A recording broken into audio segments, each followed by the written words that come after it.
Cape Town is pulling out all the stops to ensure holidaymakers and locals are safe this long weekend. Police and traffic officers are maintaining high visibility. eNCA's senior reporter Aviwe Mtila is following that story for us from Cape Town. He joins us live now. Aviwe, can you give us an update on exactly what law enforcement is doing in the mother city this long weekend as we see an influx of tourists?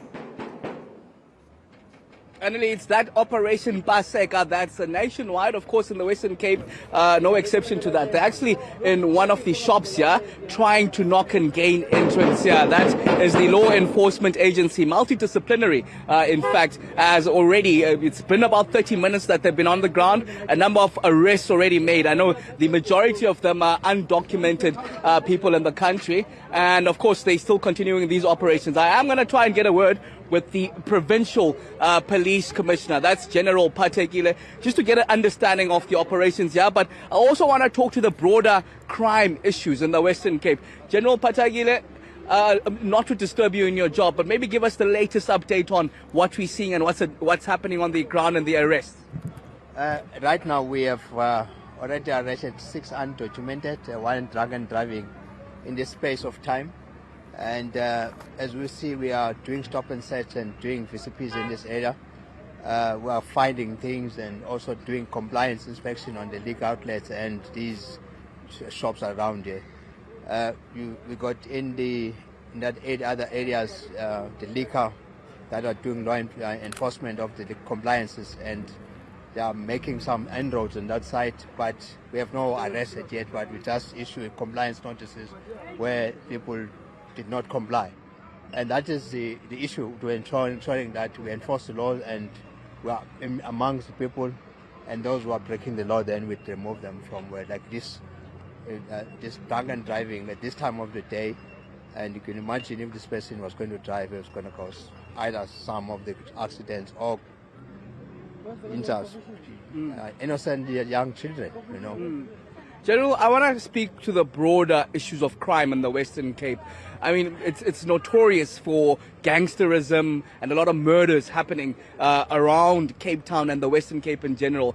That would talk to the influx of guns that are in the Western Cape. Do you have an idea the source of these guns and how they enter the province? Well, the source of guns is quite very diverse. Firstly, that gun was owned by somebody in the first place. And those who own guns, they lose many guns in their cars, in their homes. And also, they deceased estate firearms. Those who died owning guns, and they never renewed them. And despite all the amnesty that we are doing, but those guns, they land up in the wrong hands. Then you will have also the guns that are robbed from many institutions, not even law enforcement officers and owners of the guns. And you will have also guns that are coming from other countries. For example, last time I said Namibia, for example, we had about 50 to 80 guns from Namibia that were stolen from Namibia. So you've got a vast influx of guns into South Africa and in many other countries from outside. So it's but what is important is that we are retrieving those guns. We are retrieving in numbers. And for example, in Western Cape, the average a week that we get is about 40 guns a week. And most of the time, those guns, the numbers are filed off, so you wouldn't be able to get where it was stolen. But some of them we do find, especially those that were stolen from in the country. It's not only in the Western Cape, all over the country. You'll find the gun that was stolen either in the Eastern Cape or KZN or anywhere in the country, but we found it here. And those guns often enough end up in the wrong hands, and Western Cape itself is notorious for gangsterism. Are you winning against these gangsters, Provincial Commissioner? Well, if we were looking at in last year or two that we have been here, we had so many mass shootings, which that has subsided. That shows us or tell us that there is a light in the tunnel. And if we're looking at our crime stats that will be released by the minister soon, it will be promising. You will see that. I don't want to say before the minister says, especially the crimes that are the murders and attempted murders. Yes, we are on that space, we may be arresting the right because we're concentrating on the groups that are involved. The gangs, for example, the taxi violence, the extortionists. And those are the people that are causing havoc, and we're concentrating on those groups. And again, when it comes to this issue around guns, I don't want to shy away from police involvement. We had a case, of course, of one Johan Prinsloo, a colonel that instead of destroying these guns was distributing them to these gangsters. How rife is this in the Western Cape, and what are you doing about the involvement of police?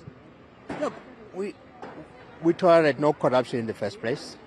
Where we get that. We just arrested 6 flying squad members last week because we tolerate no corruption, and secondly, we go and arrest our own. Even that prince was arrested by us, our own.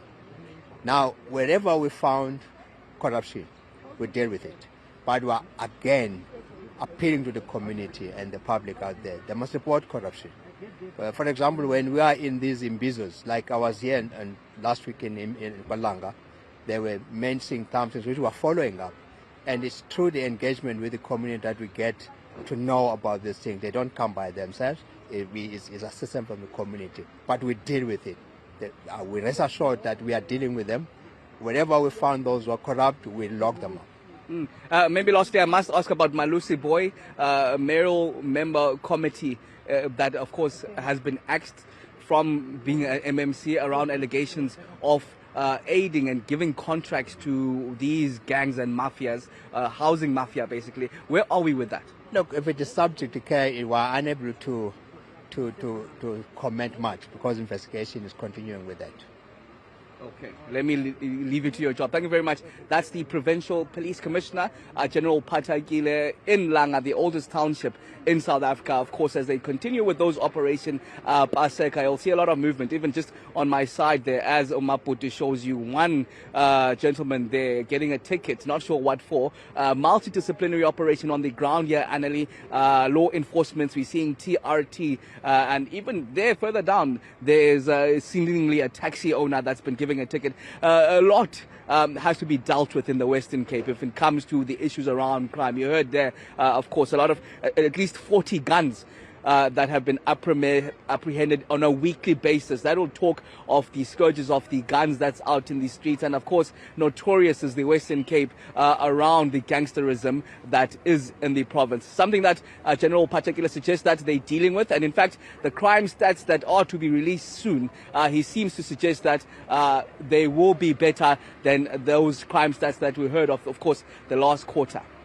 Thank you very much, Aviwe. Can you tell us, before we let you go, whether this operation is expected to remain in Langa for the duration of the weekend, or whether they'll also be targeting other areas in and around Cape Town? So this is just one of a number of operations that are around the Western Cape. And of course, they'll be going on right into the Easter weekend up until we expect that influx of people, especially moving from the Eastern Cape, coming back to the Western Cape. We saw that influx just yesterday. A lot of motorists going then to enjoy their Easter weekend. A lot of them leaving the Western Cape, going to the Eastern Cape. Not many incidents that have been reported so far. And the suggestion is that crime enforcement agencies will be on the ground to ensure that it remains that way. Thank you so much. That was Aviwe Mtila coming to us from the Mother City.